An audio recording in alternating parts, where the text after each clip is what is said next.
সেদিন শুটিং যাওয়ার পথে মেট্রোতেই পুচকিটাকে দেখে ক্যামেরা বন্দি করে নিলাম। কেন জানো? কারণ ওকে দেখে আমার ছোটবেলার কথা মনে পড়ে যাচ্ছিল। অনেকটা আমার মতন লাগছিল কিন্তু ওকে। ছোটবেলায় কিন্তু আমাকে আমার মা এরকম বড় করে কাজলের টিপ পরিয়ে এরকম সাজিয়ে গুজিয়ে রাখতো।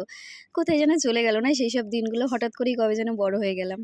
তো যাই হোক, আর এখানে পুচকিটাকে দেখো, যেই আমি ভিডিও করছিলাম দেখে কি লজ্জা সে। তো যাই হোক, চলে এসেছিলাম আমি শুটিং এ। আর সেদিন হয়ে গেছিল আমাদের এই যে শিব পুজোর শুটিংটা, তোমরা দেখেছো সবাই। আর এখানে এই কিউট পাখিটাকে দেখো, এটা ছিল অদিতিদির পাখি। এখানে নিয়ে এসেছিল, তো বোতলের মধ্যে কিভাবে কেটে ভরে রেখেছে। আর সেদিন ছিল আমাদের কৌশিকদার বার্থডে, আর বার্থডে সেলিব্রেট করতে আমরা সবাই মিলে চলে এসেছিলাম তুই আমার হিরোর ফ্লোরে। কেকটা দেখো কি ইউনিক, একটা ড্রাম মতন করা ছিল, সাইডে একটা আবার কলও ছিল। পুরো কেকটা কিন্তু চকলেটই ছিল। আর সেদিন তুই আমার হিরোর সেটে কেউ ছিল না, কারণ সবার ছিল আউটডোর সিন। সেদিনকে শুধু মোহনা মানে হচ্ছে আরশি ছিল।